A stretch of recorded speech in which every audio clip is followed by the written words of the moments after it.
क्या आप जानते हैं रुद्राक्ष का जन्म कैसे हुआ? कहते हैं यह कोई साधारण बीज नहीं बल्कि स्वयं भगवान शिव के आंसुओं से उपजा है।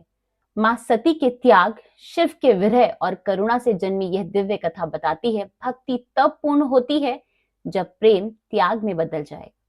एक ऐसी कथा जो सिर्फ एक वृक्ष की नहीं बल्कि स्वयं भगवान शिव की करुणा, भक्ति और प्रेम का प्रतीक है। यह है रुद्राक्ष की उत्पत्ति की कथा। बहुत बहुत समय पहले, जब यह सृष्टि अभी नई नई थी, तीनों देव ब्रह्मा, विष्णु और महादेव अपने अपने कार्यों में लीन थे। उस समय भगवान शिव कैलाश पर्वत पर अपनी अर्धांगिनी माता सती के साथ तपस्या और ध्यान में लीन रहते थे। मां सती, जो स्वयं आदि शक्ति का स्वरूप थी, अपने पिता राजा दक्ष की पुत्री थी। दक्ष को भगवान शिव के तपस्वी स्वरूप से सदा असंतोष ही रहा था। वे मानते थे कि एक योगी जो भस्म लगाता है, जटाओं में गंगा धारण करता है, सर्पों को आभूषण बनाता है, वह उनकी राजकन्या के योग्य नहीं है। एक दिन राजा दक्ष ने एक विशाल यज्ञ का आयोजन किया। सारे देवताओं को आमंत्रित किया गया, किंतु जानबूझकर भगवान शिव को उसमें नहीं बुलाया गया। माता सती से ये बिल्कुल भी बर्दाश्त नहीं हुआ। उनका हृदय व्याकुल हो उठा। उन्होंने भगवान शिव से यज्ञ में जाने की अनुमति मांगी। भगवान शिव ने कहा, देवी, जहां तुम्हारा और मेरा सम्मान नहीं, वहां जाना उचित नहीं है। अपमान का फल केवल वेदना देता है। परंतु माता सती ने अपने पिता का सम्मान करते हुए कहा, स्वामी, मैं पुत्री होकर पिता के घर अतिथि बनकर जाऊंगी। शायद मेरा जाना उन्हें बदल दे। शिव मुस्कुराए, जाओ देवी, किंतु सावधान रहना। माता सती जब यज्ञ स्थल पहुंची तो देखा सभी देवता उपस्थित हैं, परंतु वहां कहीं भी उनके आराध्य शिव का नाम तक नहीं लिया गया। दक्ष ने उनका स्वागत करने के बजाय उपेक्षा और अपमान के शब्द कहे। अपमान और पीड़ा से भरी माता सती बोली, हे पिता, आपने मेरा ही नहीं, समस्त सृष्टि के पालन करता, संहार करता और सच्चिदानंद स्वरूप भगवान शिव का अपमान किया है। अब मैं इस शरीर को, जिसे आपने जन्म दिया है, अपने आराध्य से अलग नहीं रख सकती। और ये कहकर माता सती ने अग्नि कुंड में प्रवेश कर लिया। अग्नि में समर्पित होते ही आकाश कांप उठा, दिशाएं मौन हो गई।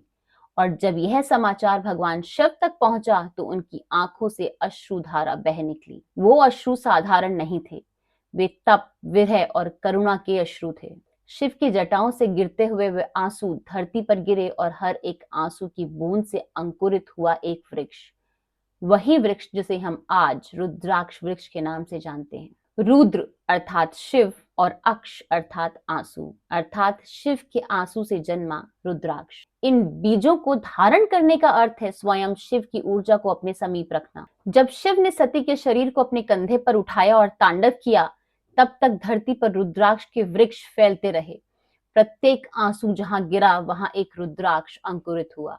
यही कारण है कि रुद्राक्ष में शिव का अंश विद्यमान है। कहा जाता है, जो रुद्राक्ष को धारण करता है वह शिव के रक्षक कवच में प्रवेश करता है।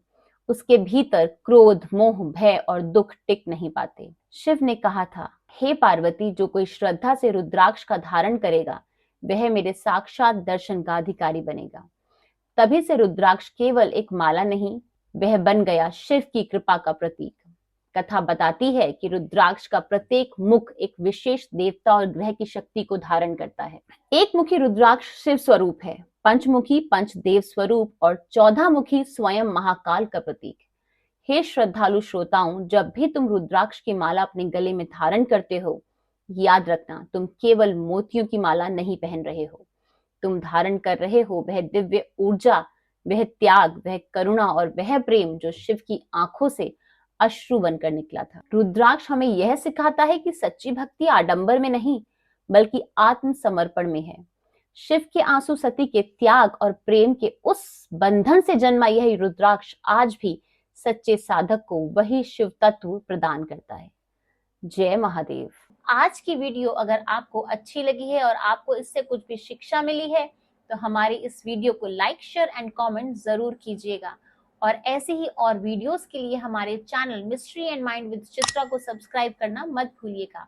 आज की वीडियो देखने के लिए आपका बहुत बहुत धन्यवाद। राधे राधे, जय श्री कृष्णा।